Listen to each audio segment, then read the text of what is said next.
I need to tell you something about yourself that you probably don't want to hear. Something that will make you uncomfortable. Something that might even make you angry.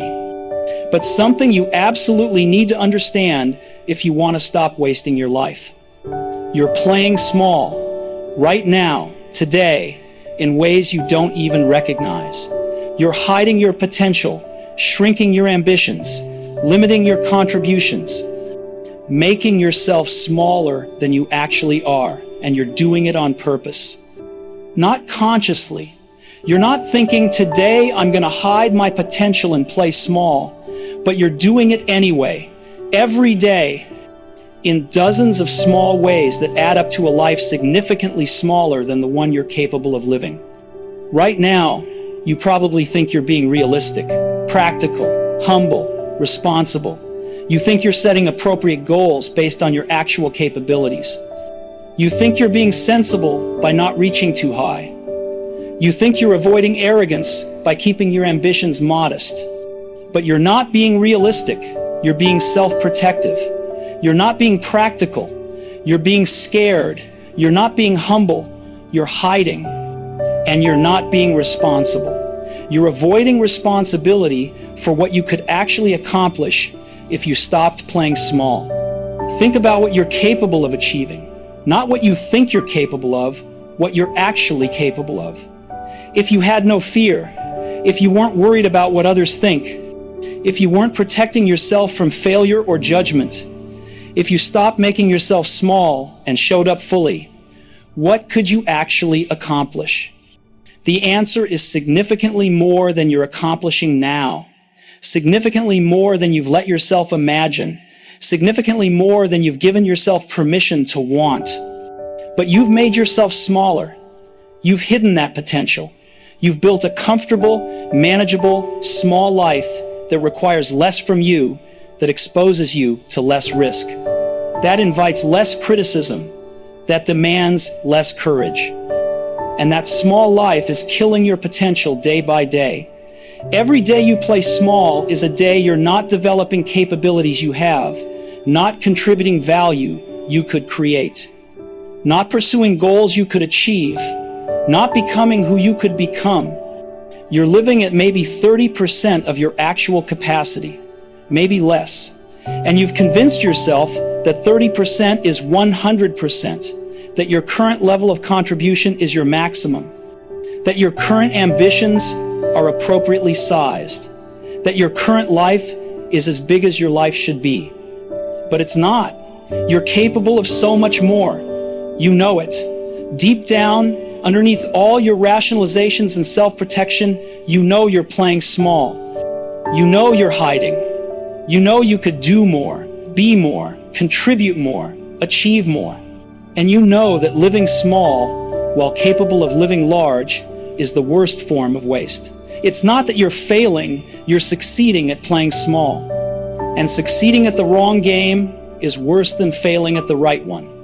My name doesn't matter, but my smallness does.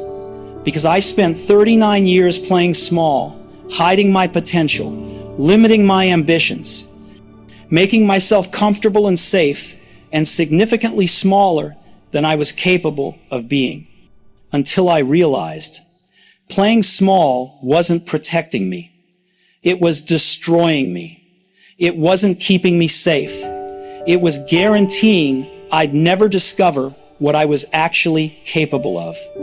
And the small life I'd built was a prison I'd constructed myself. Today, I'm going to show you exactly how you're playing small right now. I'm going to reveal the specific ways you're hiding your potential. I'm going to share what happened when I stopped playing small and started showing up fully. And most importantly, I'm going to give you the exact framework to stop playing small and start living at your actual capacity. But I need you to be ready for something uncomfortable. Recognizing that you're playing small means acknowledging that you've been choosing limitation, that you've been hiding, that you could have done more but didn't. That admission is painful. Are you ready for that pain? Are you ready to see how small you've been playing?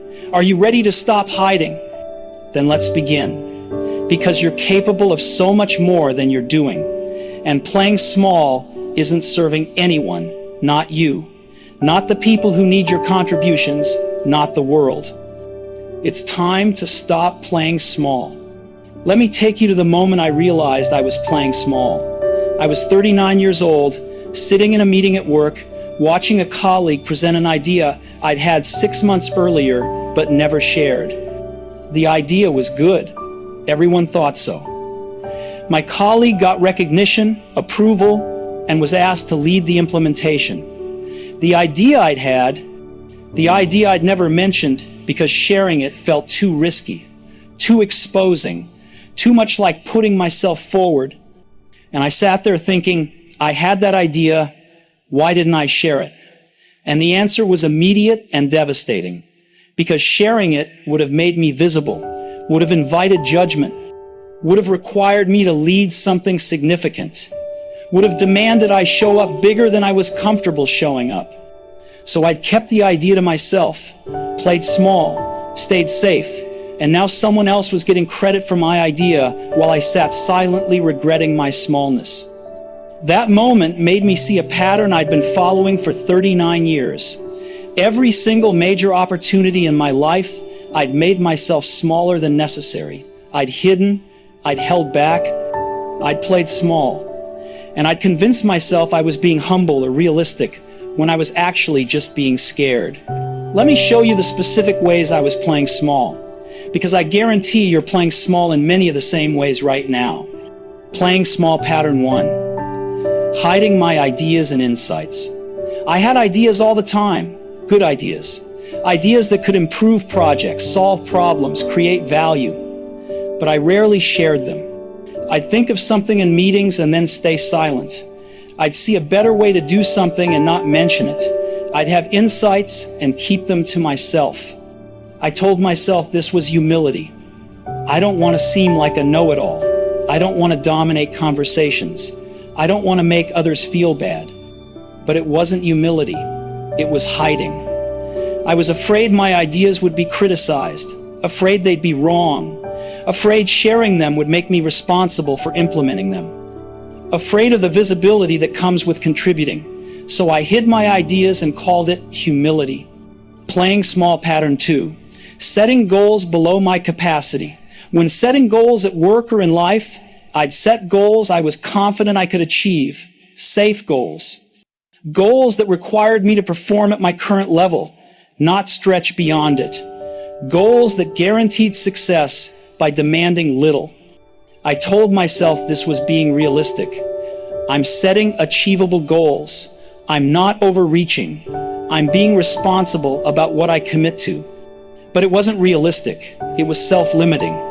I was setting goals designed to prevent failure by preventing significant achievement. I was guaranteeing comfort by guaranteeing mediocrity. I was playing small with my ambitions and calling it wisdom. Playing small pattern 3. Declining opportunities that scared me. When opportunities came that would stretch me, challenge me, or require me to perform at a higher level, I'd decline them. I'd find reasons why the opportunity wasn't right, why the timing was bad, why I wasn't quite ready. I told myself this was discernment. I'm being selective. I'm waiting for the right opportunity. I'm not jumping at everything that comes along. But it wasn't discernment. It was avoidance. I was declining opportunities that scared me and disguising the fear as selectivity. I was choosing comfort over growth and calling it good judgment. Playing small pattern 4. Staying quiet when I should speak up. In situations where I had something important to say, disagreeing with a bad decision, pointing out a problem, advocating for myself or others, contributing to important discussions, I stayed quiet. I let the moment pass. I said nothing. I told myself this was keeping peace. I don't want to create conflict. I don't want to rock the boat. I don't want to make things awkward. But it wasn't peacekeeping. It was cowardice. I was avoiding difficult conversations because they required courage. I was prioritizing my comfort over my conscience. I was playing small by staying silent when speaking up mattered.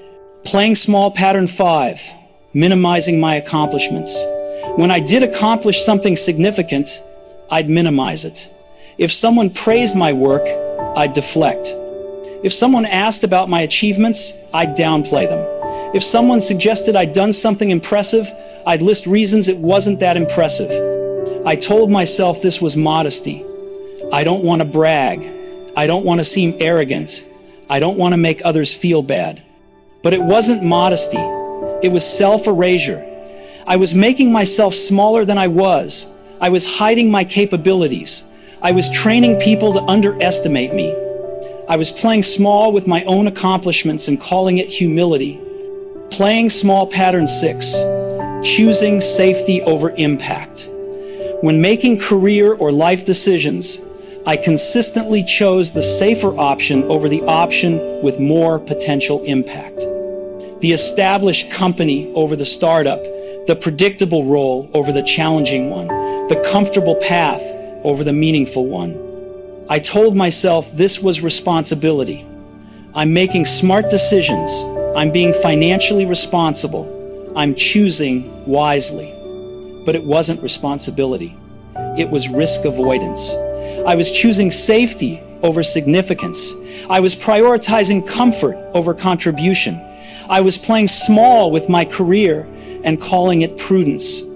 Playing small pattern 7, surrounding myself with people who didn't challenge me.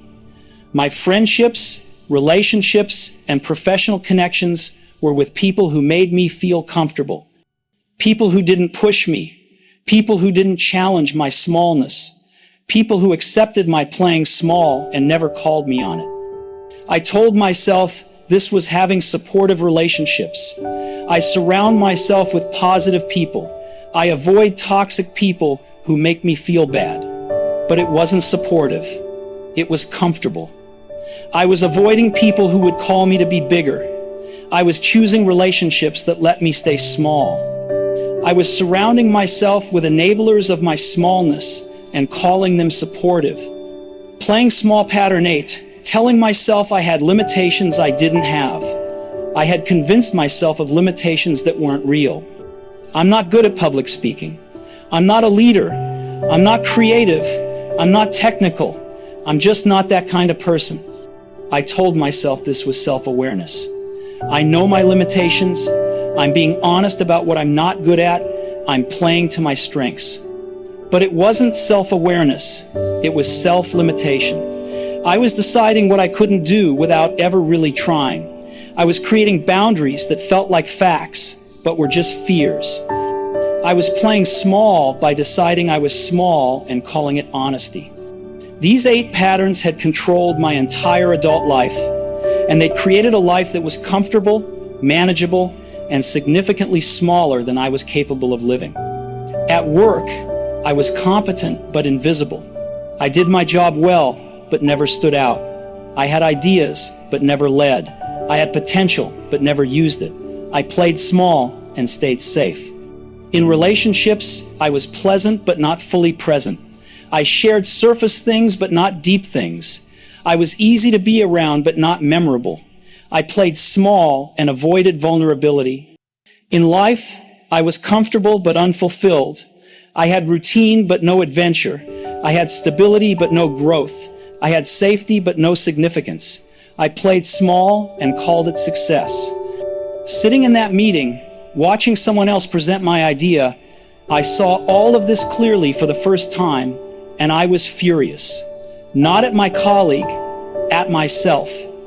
I was furious that I'd been hiding for 39 years. Furious that I'd been playing small when I was capable of playing big. Furious that I'd wasted years performing at 30% when I could have performed at full capacity. Furious that I'd chosen comfort over contribution, safety over significance, hiding over showing up. And I was terrified because I realized if I wanted to stop playing small, I'd have to start showing up fully. I'd have to share ideas knowing they might be criticized. I'd have to set big goals knowing I might fail. I'd have to take opportunities that scared me. I'd have to speak up when it was difficult. I'd have to own my accomplishments. I'd have to choose impact over safety. I'd have to surround myself with people who challenged me. I'd have to attempt things I'd convinced myself I couldn't do. All of that felt terrifying. Playing small was comfortable.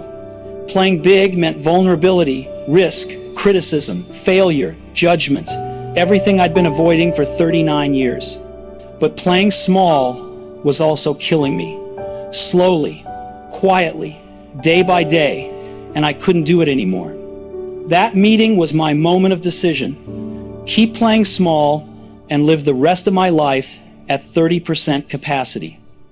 Or stop playing small and discover what I was actually capable of. I chose to stop playing small. The day after that meeting, I did something terrifying. I shared an idea. A colleague mentioned a problem our department was facing.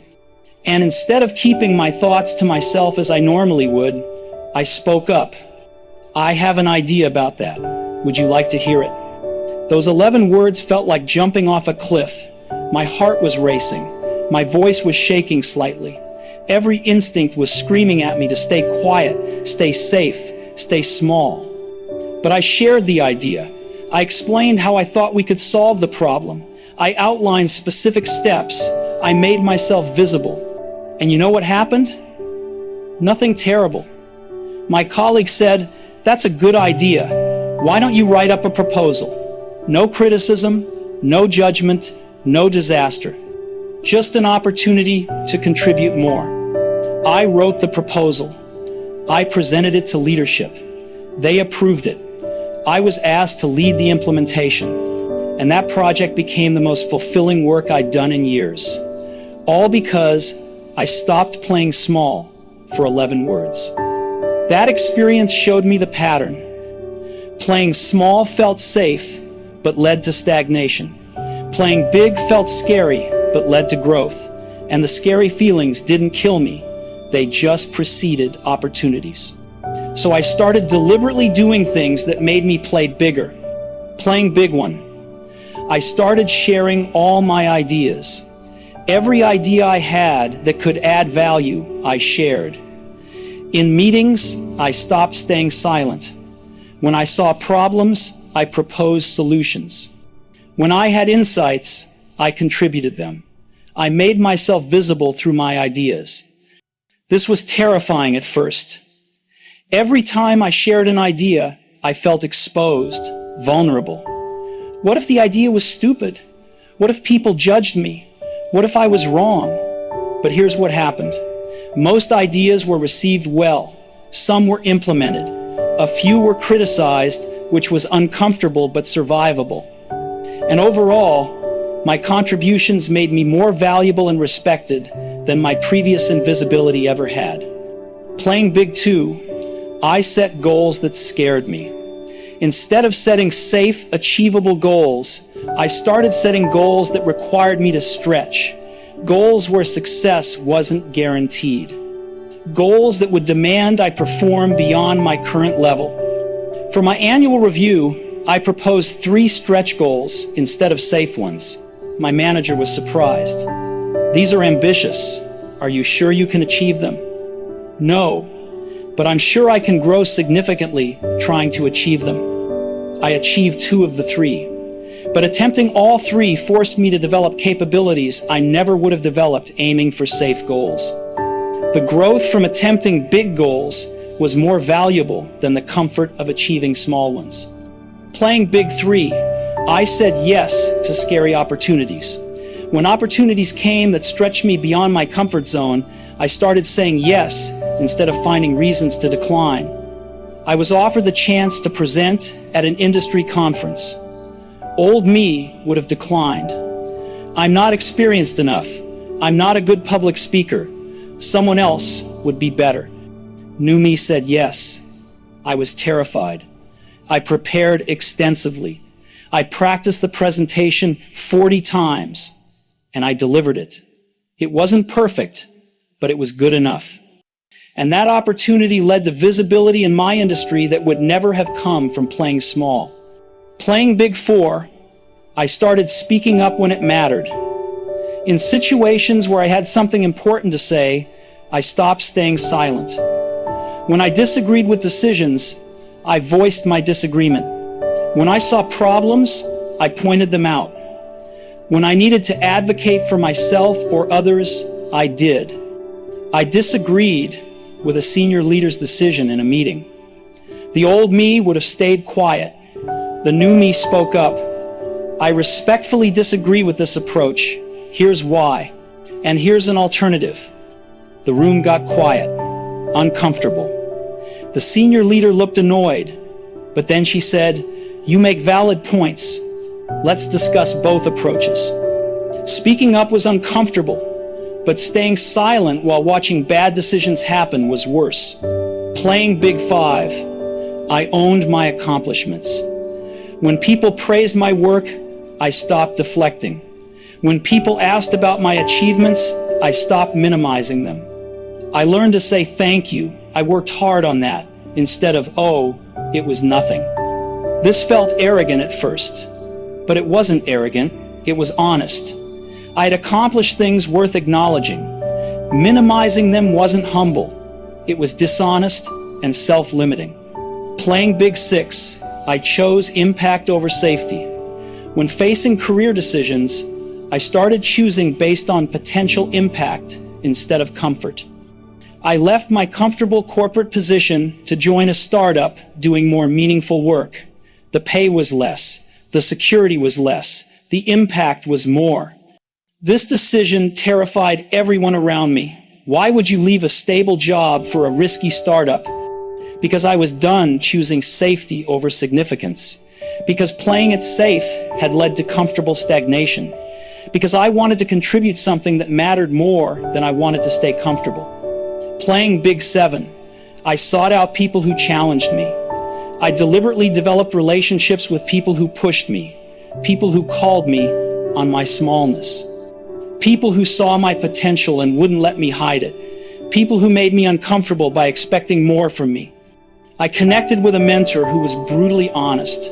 You're more capable than you're showing. Why are you playing so small? What are you afraid of?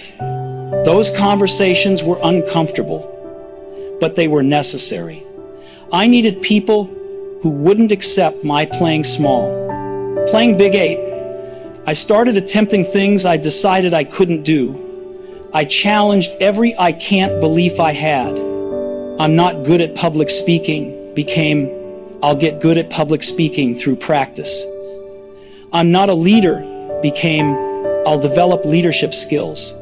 I'm not creative became, I'll practice creativity. I started a podcast despite believing I was a terrible speaker. The first 10 episodes were rough, but by episode 50, I was competent. By episode 100, I was good. I'd spent 39 years believing I couldn't do something I was fully capable of learning. After 1 year of deliberately playing bigger, my life looked completely different. At work, I was leading significant projects instead of hiding in the background. In relationships, I was showing up more authentically and creating deeper connections. In life, I was attempting things that mattered instead of staying in comfortable routines. But more importantly, I felt different. I felt alive in a way I hadn't in years, not because playing big was comfortable, but because playing big was honest. I was finally showing up at closer to my actual capacity instead of performing at 30%. Was it scary? Constantly. Was it uncomfortable? Absolutely. Was it worth it? Without question. Because the alternative, spending the rest of my life playing small, was unacceptable. After transforming from playing small to playing big, I developed what I call the Playing Big framework. This is the system that helps you identify how you're playing small and gives you the tools to show up at your actual capacity. The framework has 7 components, and each one is essential. Component 1, the smallness audit. You need to identify specifically where and how you're playing small. Most people don't realize the extent of their smallness. The practice. Complete these prompts multiple times. I play small by hiding this capability or contribution. Example, I play small by hiding my strategic thinking and not sharing my insights about company direction. I play small by setting this goal smaller than my capacity. Example, I play small by aiming to contribute adequately instead of aiming to lead significant projects. I play small by declining this type of opportunity that scares me. Example, I play small by declining opportunities to speak publicly or lead visible initiatives. I play small by staying silent about this important thing. Example, I play small by staying silent when I disagree with decisions or see problems. Write at least 15 examples. Get all your smallness visible. My audit revealed 23 specific ways I was playing small. 23 areas where I was hiding, limiting, or shrinking myself. Component 2, the capacity assessment. You need to honestly assess your actual capacity versus your current performance. The gap reveals your hidden potential. The practice. For each area of your life, rate honestly. Current performance level. On a scale of 1 to 10, how much of my capacity am I currently using in this area? Actual capacity level. If I stopped playing small and showed up fully, what would be possible in this area? The gap between these is your hidden potential. Example, career contribution. Current, 3 out of 10. I do competent work, but hide my best ideas and decline leadership opportunities. Actual capacity, 8 out of 10. If I shared all my insights, led significant projects, and pushed myself, I could contribute at a very high level. Gap, I'm operating at 30% of capacity in my career. 70% is hidden potential. This assessment shows objectively how much you're underperforming your actual capacity. My overall assessment, I was operating at approximately 35% of my actual capacity across all areas of life. 65% of my potential was hidden. Component 3, the fear identification. Behind every way you play small is a specific fear. You need to identify those fears explicitly. The practice. For each way you play small, ask, what am I afraid would happen if I stop playing small in this area? Write the specific fears, not vague anxiety, specific feared outcomes. Example, I play small by not sharing my ideas. If I share ideas, people will criticize them and I'll look foolish. If ideas are implemented and fail, I'll be blamed. If ideas succeed, I'll be expected to consistently contribute at that level, which feels unsustainable. These fears explain your smallness. Once visible, they can be addressed. My fears behind playing small: fear of criticism, fear of failure, fear of judgment, fear of expectations, fear of visibility, fear of responsibility, fear of inadequacy being exposed. All specific, all addressable. Component 4, the cost-benefit analysis. You need to see clearly what playing small is costing you versus protecting you from. The practice. For each way you play small, write, what playing small protects me from? The discomfort, risk, or pain I'm avoiding. What playing small costs me? The growth, contribution, or achievement I'm sacrificing. Example, playing small by not pursuing leadership opportunities.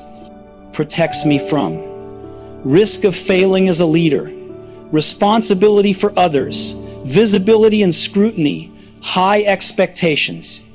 Costs me career growth, increased income, opportunity to develop leadership skills, ability to create significant impact, respect and influence. When you see this clearly, you realize the protection isn't worth the cost. For every area I examined, the cost of playing small vastly exceeded the protection it provided. Component 5, the big actions identification. For each area where you're playing small, you need to identify what playing big would look like specifically. The practice, write playing big statements. Playing big in this area means specific action that requires me to show up bigger.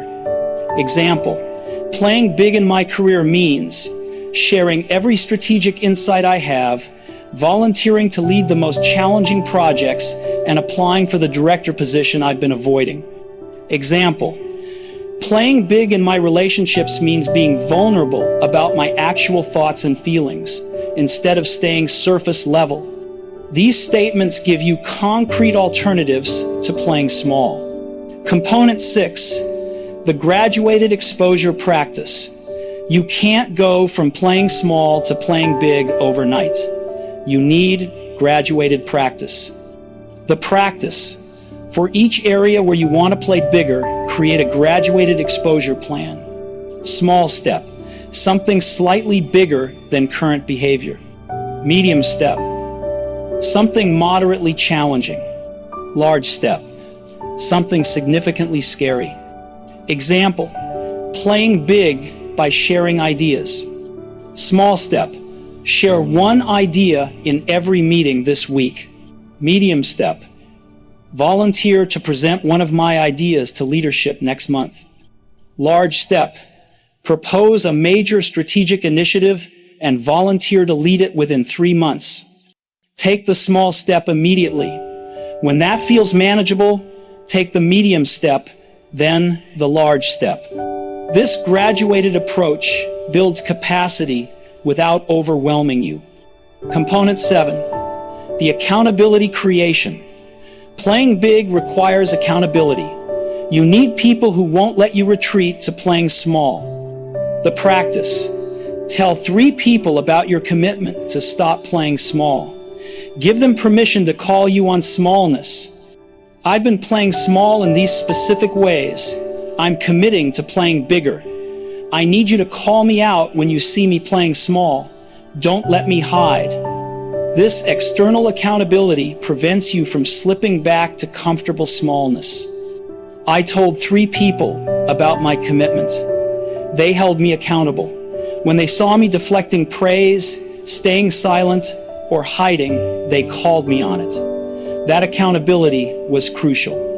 These 7 components create a complete system for identifying your smallness, understanding your actual capacity, addressing the fears that keep you small, and systematically playing bigger. Now you understand how to stop playing small. Let me give you the exact action plan to start showing up at your actual capacity.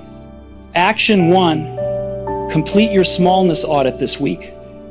Write at least 15 specific ways you're playing small. Use all 4 prompts: hiding capabilities, setting small goals, declining opportunities, staying silent. Get all your smallness visible. Action 2, choose your highest cost smallness. From your audit, identify which way of playing small is costing you the most. Which area of smallness is limiting your growth, contribution, or fulfillment most significantly? This is your priority area.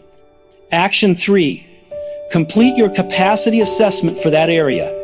Rate honestly, current performance level out of 10, actual capacity level out of 10, calculate the gap. This number represents your hidden potential in that area. Action 4, identify the specific fear. For your priority smallness area, write, what am I afraid would happen if I stopped playing small here? Name the specific feared outcomes. Make the fear explicit and visible.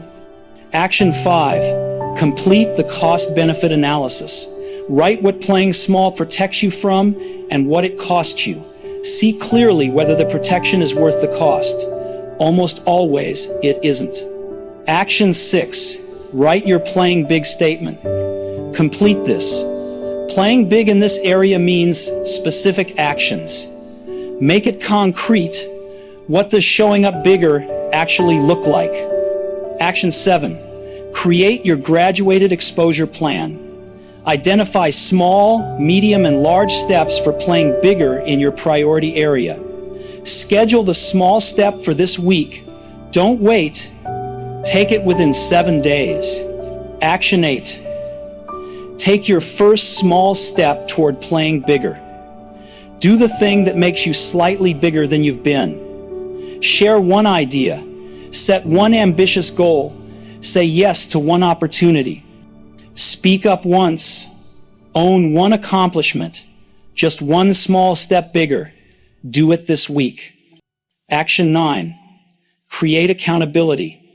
Tell 3 people, I've been playing small in these ways. I'm committing to playing bigger. Please call me out when you see me hiding or limiting myself. Give them permission to hold you accountable. Action 10. Practice the alternative response. Every time you catch yourself about to play small, about to hide an idea, minimize an accomplishment, decline an opportunity, stay silent, pause. Ask, what would playing big look like in this moment? Then do that instead.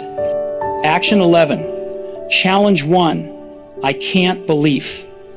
You've told yourself you can't do something. You're not good at it. It's not your strength. Challenge that belief this month. Attempt the thing you've decided you can't do. Practice it. Most I can't beliefs are just untested assumptions. Action 12. Start your Playing Big journal. Get a notebook. Title it Playing Big Journal. Weekly, document ways I played bigger this week, fears I faced, results I experienced. Progress toward my capacity. This tracking shows your expansion over time. Action 13. Seek out one person who plays big. Find someone who shows up fully, contributes significantly, and doesn't hide their capabilities. Observe how they do it. What do they do that you don't? What can you learn from their example? Action 14. Schedule your monthly Playing Big review. Put a reminder in your calendar monthly. Review.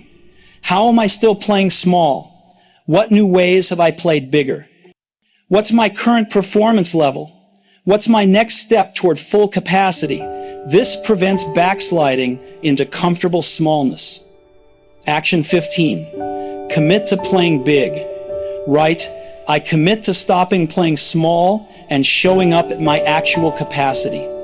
I commit to sharing my ideas, setting ambitious goals, taking scary opportunities, speaking up, owning accomplishments, choosing impact, seeking challenge, and attempting what I've avoided.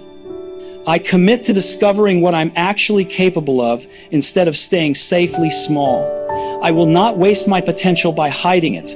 Sign it, date it. Now, some of you are thinking, but what if I'm not actually capable of more? What if I'm already performing at capacity? What if playing bigger just exposes that I'm not that capable? Here's my answer. That fear is exactly what keeps you playing small. The fear that if you show up fully, you'll discover you're not capable. But that fear is almost certainly wrong. You have capabilities you've never used, potential you've never developed, contributions you've never made. Not because you lack capacity, but because you've been playing small for so long, you've convinced yourself small is your actual size. The only way to discover your actual capacity is to stop playing small and see what happens. And I predict you'll discover you're significantly more capable than you've let yourself believe. Let me tell you where I am now, 4 years after I stopped playing small. I'm 43 years old. I lead significant projects that affect thousands of people. I speak at conferences with audiences of hundreds. I've published work that's been read by tens of thousands. I've developed capabilities I spent 39 years believing I didn't have. I show up fully in my work, my relationships, and my life. None of this would exist if I'd kept playing small. All of it required me to stop hiding, stop limiting myself, stop staying safe, and start showing up at closer to my actual capacity. 4 years ago, I was operating at maybe 30% of my capacity, playing small, hiding my ideas, setting safe goals, declining opportunities, staying silent, minimizing accomplishments, choosing safety, surrounding myself with comfort, convinced I had limitations I didn't actually have. Today, I operate at maybe 70% of capacity. Not perfect, not at full potential, but significantly bigger than before. And the difference between 30% and 70% is the difference between wasting my life and living it. Here's what I learned. Most people never discover what they're actually capable of. Not because they lack capacity, but because they spend their entire lives playing small, hiding, limiting themselves, staying safe, making themselves smaller than they are, and they die having never shown up fully, having never contributed what they could have contributed, having never achieved what they could have achieved, having never become who they could have become. Not because they weren't capable, but because they were scared, and they chose comfort over capacity.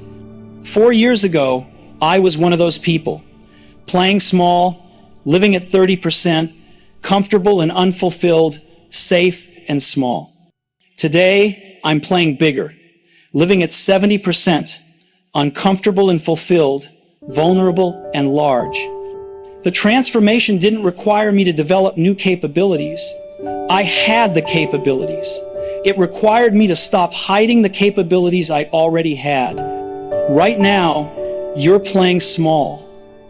In specific ways, in multiple areas of your life, you're operating at maybe 30 or 40% of your actual capacity. You have hidden potential you're not accessing, contributions you're not making, achievements you're not pursuing, because showing up fully feels scary. But playing small for the rest of your life is scarier. Dying having never discovered what you were actually capable of is scarier.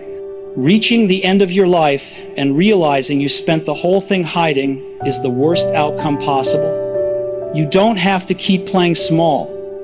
You can choose to play big, to show up fully, to stop hiding your ideas, your insights, your capabilities, your potential.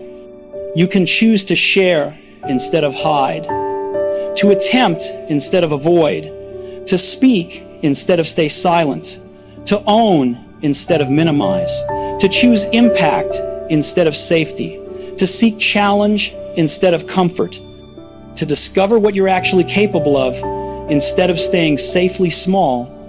Yes, it will be uncomfortable. Yes, it will be scary. Yes, you'll face criticism, judgment, failure, vulnerability, all the things you've been avoiding by playing small, but you'll also experience growth, contribution, achievement, fulfillment, all the things playing small has prevented. 4 years ago, I made a choice. Keep playing small and live comfortably at 30%, or stop playing small and discover what I'm actually capable of. I chose to stop playing small, and my life transformed completely. You're at the same choice point. Keep playing small, or stop. Playing small feels safer, but it guarantees you'll never discover your actual capacity. Playing big feels scarier, but it's the only way to find out what you're truly capable of. 4 years ago, I was playing small and wasting 70% of my potential. Today, I'm playing bigger and finally discovering what I'm actually capable of. You have hidden potential right now. Capabilities you're not using, contributions you're not making, a bigger version of yourself you're not becoming. Stop hiding it. Stop playing small. Show up fully. Discover what you're actually capable of. Your hidden potential is waiting. Stop playing small. Start now.